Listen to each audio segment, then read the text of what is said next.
Welcome back to another episode of the SKoop. To start off, we have some fantastic news. Kevin Doherty is back. He's you've made it back safely from Ontario. Kevin, it's great to see you back where you belong. Thanks, Dale. Yeah, we had a great time down in Kingston, Ontario. First time I've ever been there. So we had the opportunity to take the train from downtown Union Station in Toronto to along the shoreline of Lake Ontario to Kingston. And it's a beautiful little city that's comprised of a university, Queen's University, a major Yeah. penitentiary, and the Royal Military College. So it's quite a mixture of folks who make up that city. So we quite enjoyed it. Huskies didn't do as well as we wanted, but Yeah, yeah. they had a tough night the first night against the hometown team, but they won the consolation side in Hmm. rather convincing fashion. So good way to end the season. Yeah. Well, the Huskies they did better than the Regina Cougars, so that's always a good thing. And then on the men's side, the men went to the national championship game quite That's right. surprisingly as the number 8 seed at the nationals. So good Yeah, on them. yeah. Great year for the Huskies. And Very good. and the Cougars are at a certainly the women's team Hmm. are in a rebuilding time. They've got I think 9 first-year students on that team. So Coach Dave Taylor there has himself a pretty good looking future for that team to compete at the national level. Good. And Sally, you're on the road this week. You're in Vancouver. You're going to Yes, do some budget coverage, federal budget coverage tomorrow. We're doing this on Wednesday. So that's how's right. how's BC? Oh, I always love being out here on the left coast, as I like to call it. And no, it's great. I haven't been in Vancouver, so I was here on the federal election day. So always great to be back here. Beautiful area of the country. Right, right. Well, it's great. It's great that we're all back together. And it turns out, I was thinking in the lead up to this, maybe there's not so much to talk about, but then of course the week rolls around and there actually is lots. So just for the rundown, so we're going to talk about we're going to do an update on the NDP leadership race, which until last couple of days there wasn't much to report, but there's somebody new that has entered the race, so we're going to talk about that. We're going to talk about a new poll from Angus Reid that came out last week that shows how the Sask Party is doing in the province. And if we have time, hopefully we get to this. We're going to talk about, and we've talked about this before on the podcast, but I'm interested to get your guys' thoughts on why Saskatchewan ultimately is not doing anything on the gas tax, even though Alberta and Ontario now are doing that, and we'll get into that hopefully a little bit, and then our Hansard hot takes, which we're going to think about because it sounds like maybe we don't know what those are yet. But anyway, but just before we get into that, I just wanted to quickly mention two things. Cargill, this was news that came out today. Cargill has purchased land at the GTH, which are both mine and Kevin's favorite three letters uh, from our time in government. So, but that's great news. There wasn't much going on at the GTH for a number of years. So, Cargill has purchased land there for their new canola crushing facility. So that's great news for Regina. And then this week also the SUMA convention has been going on in Regina, and they elected a new president, Randy Golden from Yorkton. She's the city councilor there. So congratulations to her, and she replaces Gordon Barnhart, who had some issues with No, his no, time she at. replaced Roger Hogred from NACOM. He Oh was yeah, he was. he was after Gordon Barnhart, and Yeah, he was the interim guy, right? well, he ran an election. He beat Barnhart, I believe, a couple of years ago. Oh man, I'm behind on that. I'm gonna have to edit that out. I sound stupid then. No, no, All right. Well, anyway, congratulations to her. That's great, and yeah, sounds like Sumo went okay. All right. Roger Hayward. NDP. Sorry, I gotta get that name right. Yeah. Uh, NDP leadership race. As I said off the top here, it didn't seem like there was going to be much going on, but because we mentioned it in the first episode that we did, that was about a month ago now. And there really hadn't been much going on until this week when Kaitlyn Harvey, who's a lawyer, an activist in Saskatoon, she put her name into the ring for leader. if people are listening to this and they don't know who Kaitlyn Harvey is, they're not alone. I had to look up who she was. Sally, correct me if I'm wrong. I think a lot of people in the NDP are not super familiar with her. Well, she was a candidate in the last provincial election in Saskatoon, but I mean, I think you would be right in terms of not the most well known as of yet. Yeah, yeah, no, I'm a close political watcher, and I had to think up who she maybe was, but she's not in caucus. She's not in the NDP caucus, as you said. She ran in I think it was 20. Maybe she ran in 2020 as well, but she definitely ran in 2016 against Ken Cheveldayoff, which is, Yep. I mean, for one of the urban seats, it's probably one of the most, probably the strongest Sask Party strongholds you can run in. So, I mean, she obviously lost. So, she strikes me as somebody who's definitely on the activist wing, quite far left for the NDP. Sally, what does her getting in the race mean for the race and for the NDP? Well, I think it's interesting. I always do like to have an actual race. It's going to be a pretty tough road for her.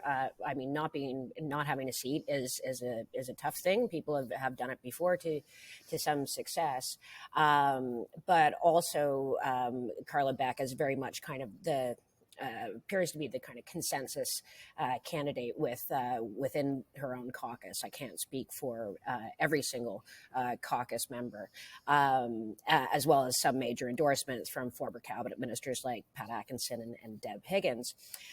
So there's a couple of pretty significant challenges to face. At the same time, I think having that more kind of activist candidate is exciting for kind of engagement of perhaps kind of a younger and newer folk, people who might be progressives who hadn't feel a little disillusioned with the NDP, hadn't been paying a ton of attention in that respect. I would very much say that it's probably still Carla's race to use. But the other thing is when you have somebody who's talented and ambitious and has been a candidate, obviously you don't enter a race to not win, but there's benefits also of kind of boosting your profile within the party. Perhaps if she's going to seek a nomination in the next provincial election, win or lose, then that's really positive in terms of a name recognition and things like that. But this will mean that the environmental issues will probably become a more significant part of the leadership race or process than they would have initially. And I believe she said in her announcement, I'm not sure if she's 100% her intention is to be 100% in the race, but I believe she'd mentioned in her launch that she's still getting the signature and the fee and everything, and obviously you need to get that in before the deadline, before it's all official. She didn't even have her website up yet today when I went to check it out. So that's. I was up yesterday. I had a look at it, so I don't know if it's down for maintenance.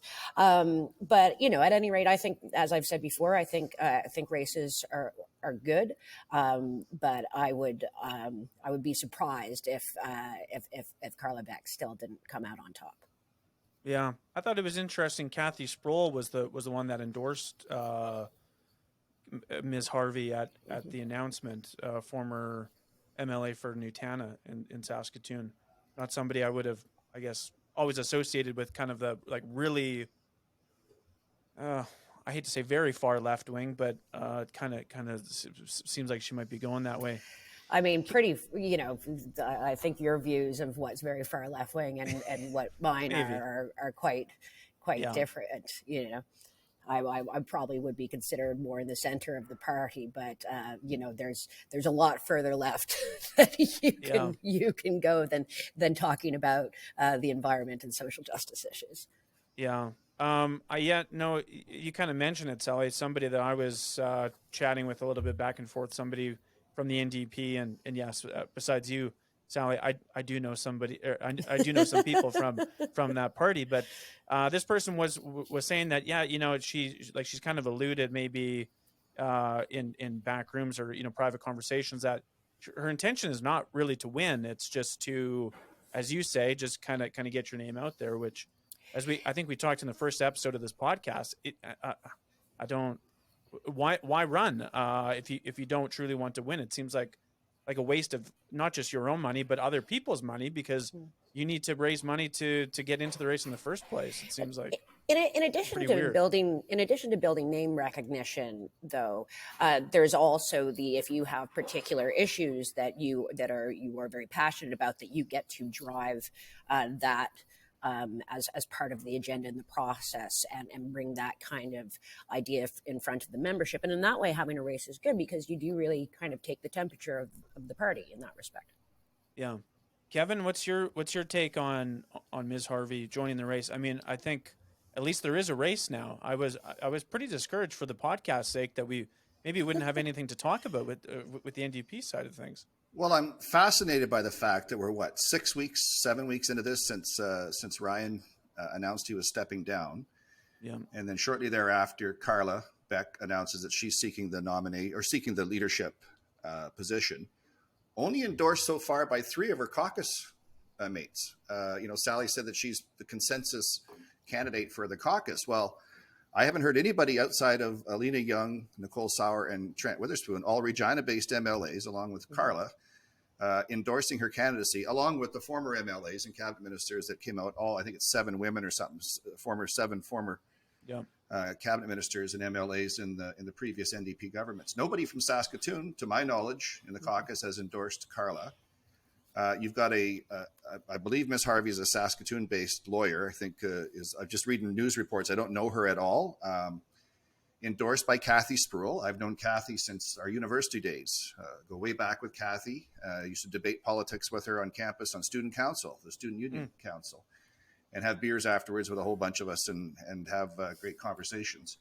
But that was interesting. So Kathy comes out and endorses a woman from Saskatoon to challenge someone who sat in caucus with Kathy, after the 2016 election. So it's fascinating to watch this. I'm not sure what the dynamic with I'm just reading a lot into this. Obviously, I'm not part of their conversations, nor am I really close to what's going on inside the NDP caucus. But there appears to, the big names, whether it's Trent Witherspoon or Nicole Sauer, many thought Alina Young had aspirations, maybe next time around, who knows. Charlie Clark said no.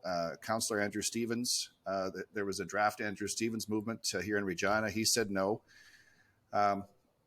So it's turning into a bit of a yawner with respect to where's the interest for this position, and why isn't there interest? If things are as bad as members of the opposition would have you believe here in Saskatchewan, you'd think they'd be lined up at the door to take over this position, to go after Scott Moe and the Sask Party in the 2024 election. And we're just not seeing that happen. So I think the convention, if memory serves, is towards the end of June. So we're into April now. You've got, I don't know when the nomination cutoff date is with respect to getting your candidacy papers in and all the different requirements for signatures and the deposit and whatnot. I think is it sometime later this month, Sally? Yeah, it's I think it's within kind of the next 2 weeks.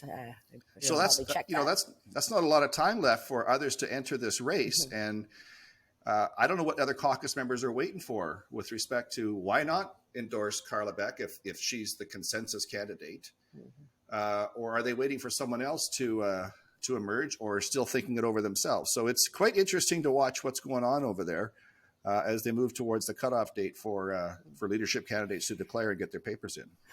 I want to go back to kind of Kevin saying, there's the, I don't know that I would equate not having a whole bunch of people clamoring for it to a lack of interest. I think Carla came out very strong and very organized out of the gate.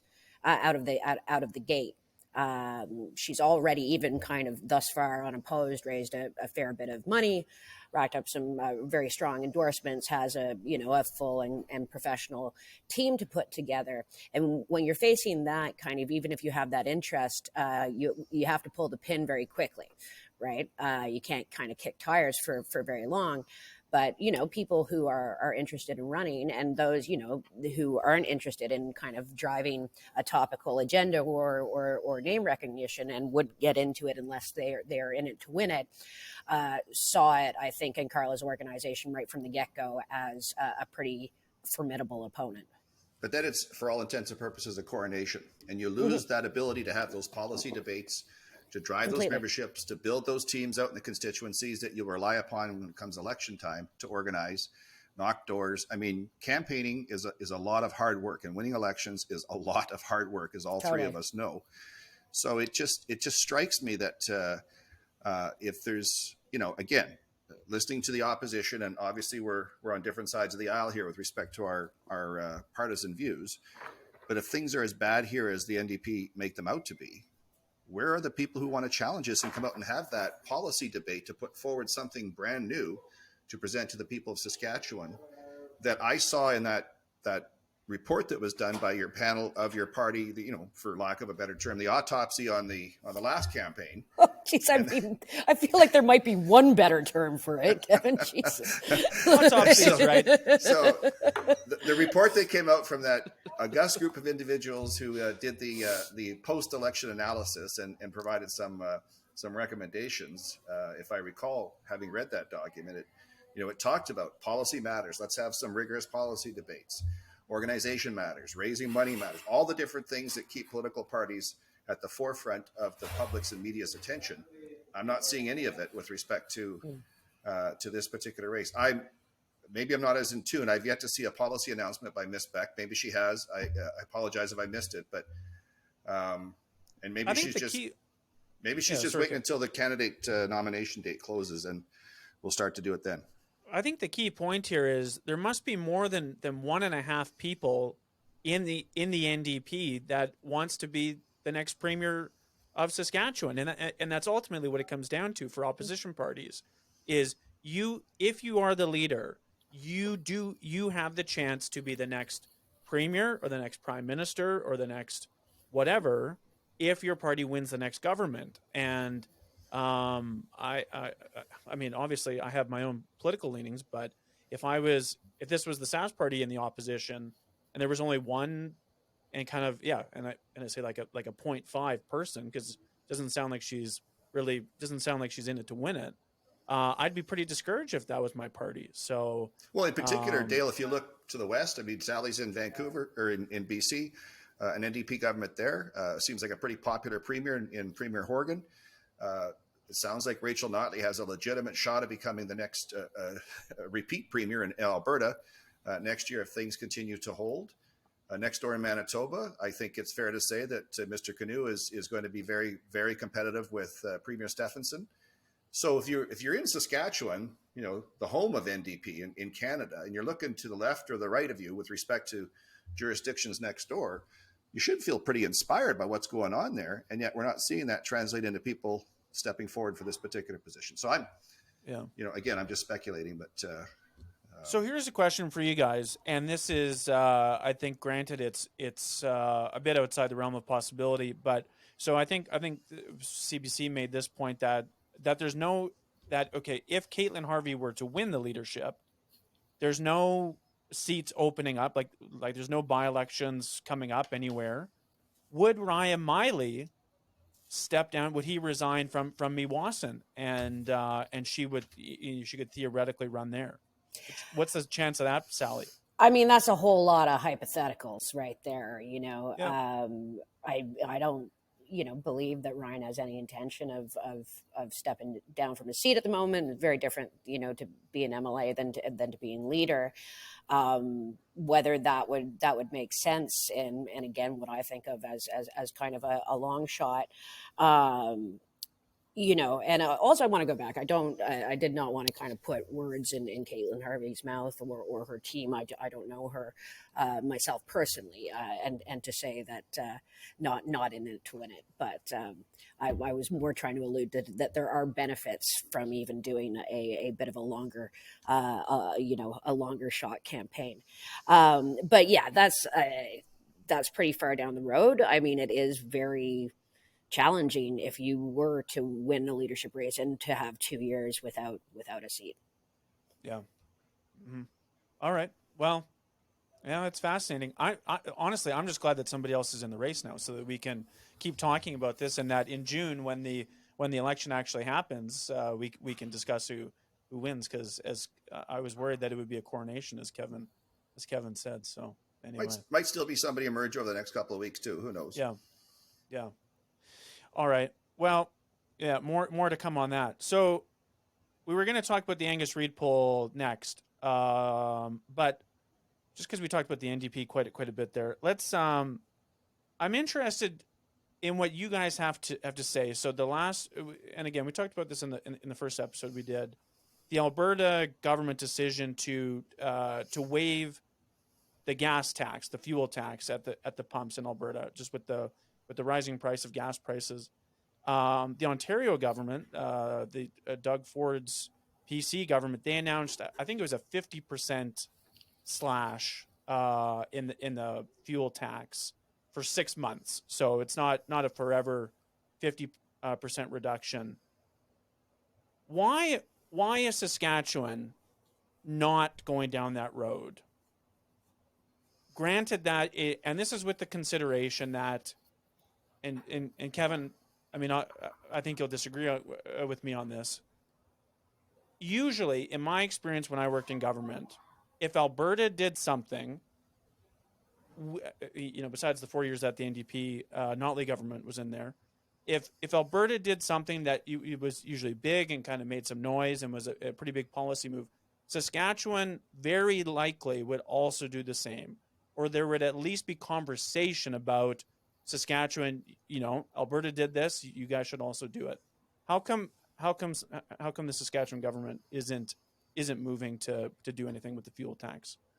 Well, you'll have to ask the finance minister or the premier that specific question to get. I know, but what do you think? No, but and I understand the question. So here's my take on it. Is the political cynic in me says that Mr. Kenney's in a fight for his life, literally in a fight for his maintaining his premiership.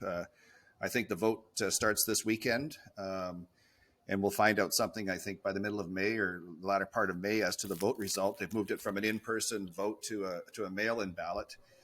And by all indications, people I've been speaking to in Alberta, it's going to be a very, very tough hill to climb for Premier Kenney. He said that he just needs 50% plus one, but we know that Premier Redford and Premier Stelmach had in the mid to high 70s and both stepped down with respect to approval rating in their own party. So I think that Jason Kenney's in a very difficult position politically. Doug Ford goes to the polls in June. So, you're starting to see the lead up to their election platforms and the old the old sprinkling of goodies, if you will, as you move into election mode, that governments can do. Oppositions or opposition parties can promise these things. Governments can actually do them while they're still in office. The other thing I look at is this government, in its most recent budget on March 23rd, has announced record spending in various areas with respect to healthcare and education, the infrastructure in the province. There's only so many sources of income that you have as a government. For every dollar that the barrel of oil changes in US dollars, it's about a $200 million bump to the Alberta Treasury. It's about a $20 million bump or so to the Saskatchewan Treasury. So the Minister of Finance and the Treasury Board don't have the levers in Saskatchewan that Alberta might have with respect to their sources of revenue when you have this commodity boom going on.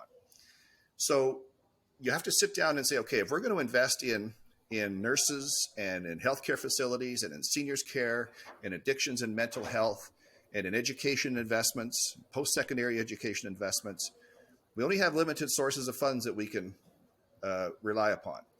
Now, the fuel tax has been 15 cents a liter in Saskatchewan for years. And everyone says that, make it a dedicated road tax. Well, we spend more on highways in the province of Saskatchewan than we collect on the fuel tax. Right. So could the government have brought in some immediate relief on the fuel tax in this budget? Sure, they could have. I think that what they tend to focus on is on the income side, the income tax side. And when I was finance minister, we took out the indexing the brackets for the different income levels because we needed the revenue, quite frankly. The minister has reintroduced that now. So there's making adjustments on the income tax side. And what you try to do is have as broad a based and as fair a tax base on the consumption side that you can possibly have, because for all intents and purposes, and I'm not suggesting that fuel is a discretionary item that you can spend money on. For many, you absolutely have to spend money on fuel. But for the most part, on a sales tax, you're trying to have it as it is discretionary spending. So that's why it's not on groceries, right? That's why on the essentials in life, so to speak. So there's only so many levers you have in Saskatchewan with respect to revenue sources. You have to take a look at where they are in the electoral cycle in Ontario, where Mr. Kenney is at personally in the fight of his life for maintaining his job in Alberta. And I think that might help explain some of this, but it's a good question. Do you think I think you're right in many ways. Sally, it seems like Ryan Miley and his team, that this is coming out of the budget. It seems like affordability is really, and we've talked about it before. It does seem to be the thing that people continue to talk about. People are, seem to be writing letters to the editor about the PSD on gym memberships. I've seen multiple letters. It seems like there's a gym lobby that's gotten together. But from the opposition side of things, is this something that the government is could maybe fold on and that's a win, or do they just keep pushing the boulder up the hill? Yeah, I don't know that they will fold. I think that the NDP is doing exactly what they should be in terms of talking about affordability, them pushing the issue of the fuel tax on top of, as I called it last week, the tax on fun and health, I guess, if we're talking about gym memberships and everything like that. And I mean, Kevin's absolutely right in terms of why Jason Kenney and Doug Ford are going about it. And there's the other issue, and the risk when you do something like that is then, unless you're going to scrap it forever, you're going to have to put it back on at some point. And, it's always, what have you done for me lately? People will not be super understanding of like, oh God, now you're going to, it'll seem like psychologically you're adding tax to our fuel, and that's a difficult one perception wise, particularly when you're railing against kind of carbon tax and all these other taxes and everything like that. People's memories are not that long, and so I think that's probably a consideration by politicians as well. It's like, great, we might get a little bump to take it off, and then we're going to have to put it back on. Yeah. Well, that's why I think that the Ford government decision to reduce it for 6 months is smart, in my opinion, because. But 6 months from now, Dale, I guarantee you, when that comes off, there'll be a hue and cry down at Queen's Park, like, you're raising our taxes. Whoever's in the opposition, if the Ford government's reelected, who's ever in opposition will be saying, there they go again, raising your taxes. So Sally's point is well taken. I remember we had a presentation at Treasury Board once. From the health ministry on the origins of Medicare and what it was supposed to cover in the province of Saskatchewan and indeed nationally. And then they gave us a history of all the different programs that started to get layered on top of what the basic tenets of Medicare were, to the point where we were looking at literally hundreds of new programs within the healthcare system being covered by Medicare that were never originally intended to be like that. And the moment you take one of those programs away, it's going to affect somebody. And when it affects somebody, they're the lead story on the news that night, either from the opposition or from the media. So those are difficult things to do. And you're going to take some political lumps, if you will, when you start to do those things, whether you're taking a program away or whether you're bringing a tax back that you said this is going to be a temporary relief. There's no such thing as temporary in taxation. Yeah. By the way, people don't like to hear this, but Tommy Douglas was in favor of user fees for the Medicare system, but that's another thing. Yeah. Sally is shushing for people listening to the podcast. Anyway. Well, they've got not user fees in BC, but they've got a healthcare premium, because I lived there and I said, I remember paying this. What's this? A healthcare premium, but yeah, my parents had to pay that too. Interesting. All right. Well, I guess we'll see how that continues to shake out, but yeah, the election time is in Alberta. Well, yeah, for Jason Kenney at least, and for Ford. So maybe these first two stories kind of land us nicely into this the last one that we'll quickly talk about before we go to Hansard Hot Takes. And this is this poll from Angus Reid, which wasn't a traditional poll in the sense, it didn't get as much media coverage as the premier's approval rating. news that polls that usually come out every quarter, but this was the the headline was Provincial Spotlight: Ontario Alberta governments heavily criticized on nearly every aspect of provincial management.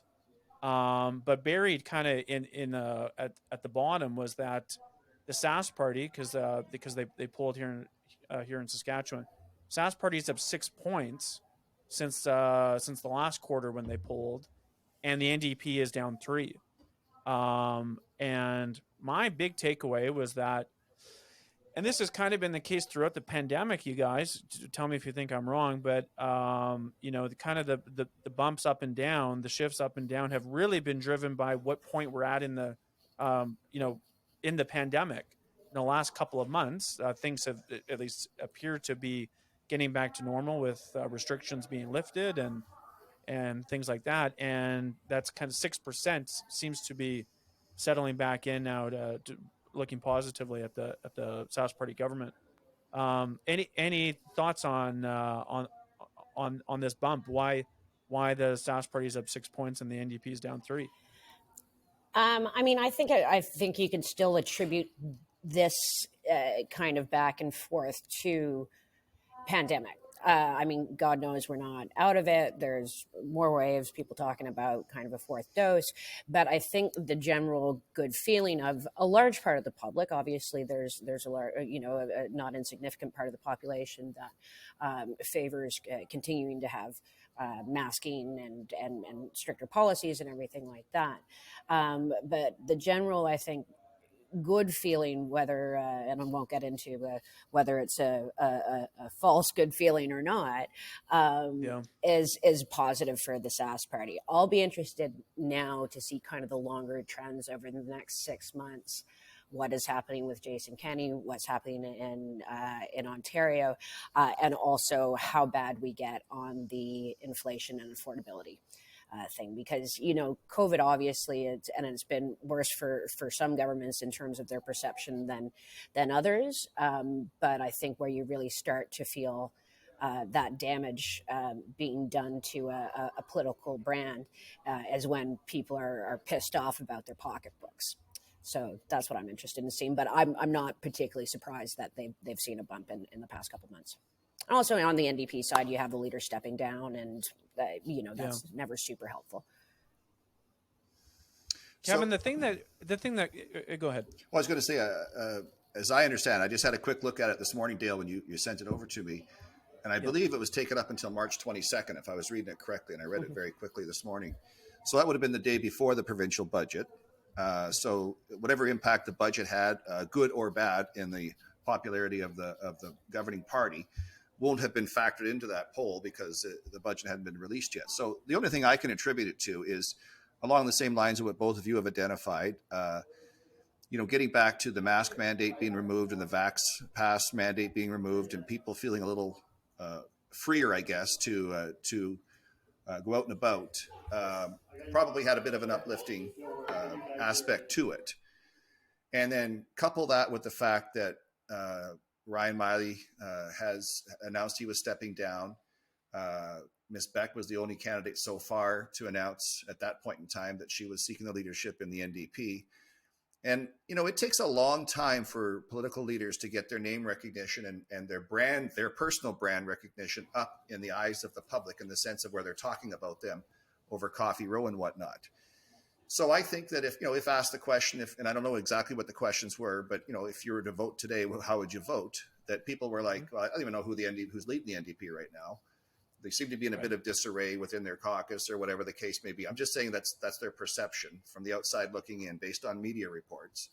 And I know who Scott Moe is, and we hopefully coming to the end of this pandemic. I don't know if we are or not. They're talking about another wave now and another variant. So I think people just, spring is in the air. Farmers are getting ready to hit the fields. So I think people are just in a much better mood. We haven't lost a Grey Cup yet. It's in March. So the Leafs fans are happy. Other fans, we're coming back to be a little happier. But there's nothing you can, in my mind, specifically attribute it to, other than the fact that people, governments are always defeated. They're not elected. They're always defeated. So people are sitting back and going, if I had to make a vote today, if I had to go to the ballot box today, I'm going to support Scott Moe and the Sask Party. I know what I'm getting there. And I don't know what I'm getting with the other team right now. So I'm quite comfortable with how things are going. Is the only way I can read into it. So, yeah. Just to circle back to our first topic with the NDP leadership race, and how that fits into this conversation, this topic. I think the number one thing that, or maybe it's not number one. One of the things that Carla Beck has going for her, if she does become the leader, is that her constituency, Regina Lakeview.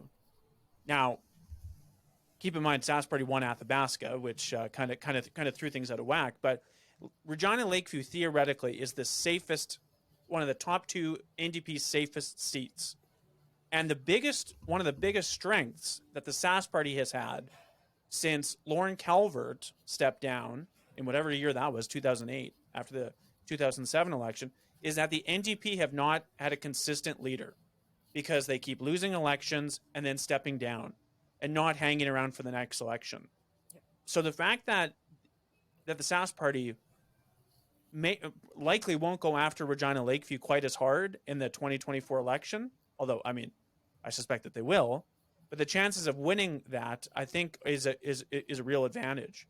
Because, and I think ultimately it comes down to people not knowing, or as Kevin, as you said, people just not getting to know the NDP leaders in this province because there's been such a rotation of them.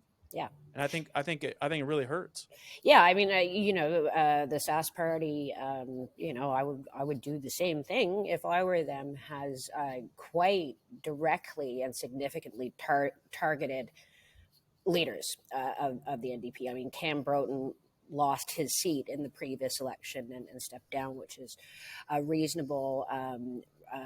Ryan Miley won his seat in the last election, but not by a whole lot. And the benefit, in addition to that kind of consistency and being able to, people get to know you, is also you're able to travel the province more and get to know more of the province. And the Sask Party has been really good at not only trying to defeat NDP leaders, but keeping them at home, keeping them in their riding to be able to, to ensure that we hang on to it.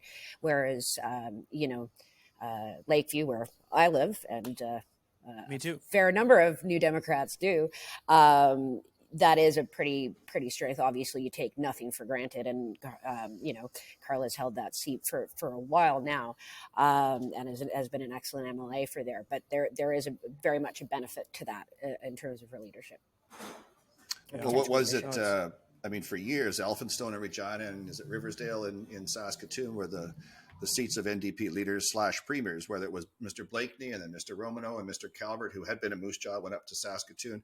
But that seat flipped last election, obviously, when Danielle Chartier didn't run again, and that flipped to the Sask Party. So, and keep in mind, there's another issue at play here before the next election. That's redistribution. So there has to be another redrawing of the boundaries between now and the next election in 2024. I don't know how that's going to play out in the cities relative to rural constituencies, or how those boundaries move, done by an independent commission. So it'll be interesting to see, where the strength lies, if you will, particularly in the two major urban centers after those the lines are redrawn. Yeah, no, we will definitely talk about that when that process wraps up. I don't even know when it starts. I heard that the panel is maybe getting, or it's going to be appointed, or that process seems to be underway in some fashion, but it hasn't concluded. You're on mute, Sally. Yeah, it's coming up pretty soon. I'm going to have to run here real soon, guys. Do you want to do a quick hot take? I've got one now. Yeah, let's go. Hansard hot takes. Go for it, Sally. I'm just, I really like, you've got the CAA. Again, they do it every year, kind of in consumer news. Saskatchewan's worst roads. Yes. And I mean, I was thinking about my own road the other day, but also I brought it up in terms of funny, because roads are so important to voters. And I mean, Kevin will know this, the amount of times I've door knocked for both federal or provincial candidates, that even though it's oftentimes a municipal issue, one of the number one things on the door is whatever, just fix my effing potholes, you know. Oh yeah. And so I always get a kick out of when that comes up every year, and I bring it up for just of that kind of, you know, the grand designs of you know, pharmacare or dental care and all of these things where really what you hear about a lot is people who just want the roads patched up. Yeah, and as people who have knocked on lots of doors, it's always a bit of an awkward conversation, particularly in, you know, cities, when you have to say, well, technically the city's in charge of fixing that pothole in front of your house, but we do give some money for it. Yeah. In some way. Yeah, So, I got Kevin, that. what, Got that all the time. To fix that pothole, and my neighbor's tree is leaning over on my property. I want that tree taken down. yeah. My What do you bug, got, Kevin? my Hansard hot take is so last Friday, April 1st, the increase in the carbon tax came in, and we heard many politicians federally telling us that it's not as bad for you as you might think, because you're actually getting more money back as a rebate than you're actually paying into it, which always begs the question for me, then what is the point? Yeah. But on my trip to Ontario this week, as I said, we took the train from Toronto to Kingston, lovely ride. And I'm looking at my hotel bill after we left Kingston after 5 nights. And I'm looking at the room charge, and I'm looking at the HST, which is the harmonized sales tax in the province of Ontario, which is the GST and the provincial sales tax combined. Then I'm looking at a municipal accommodation tax. And then there's a thing called HST MAT. And I said to the front desk, what is an HST MAT? Well, it's the harmonized sales tax for the municipal accommodation tax. So they're taxing the tax that was taxed for the municipality for the federal government, so that both the province and the feds get their cut of that particular tax. And it took me back to looking at my power bill and my energy bill, where I have the carbon tax applied, and then there's the GST on the carbon tax.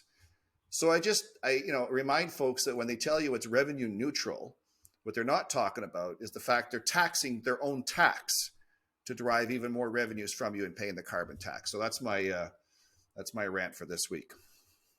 Yeah, that's a lot of taxes. I hate to say this, but and it's starting to pick up a little bit of coverage, and I don't like the media completely obsessing over it again, but I'm interested to see what happens with COVID in the next little while here. It seems like there's some spikes, but yeah, I guess we'll see what the coverage looks like there. It's too bad. And federal budget coming down tomorrow, so we'll have lots to talk about next week. Yeah, exactly. Yeah, we'll do a deep dive. Okay, thanks you guys. It was Kevin. It was great to have you back. Sally, good luck in your trip out in BC, and we will see everybody next week. Talk to you next week. Cheers. Take care, you guys.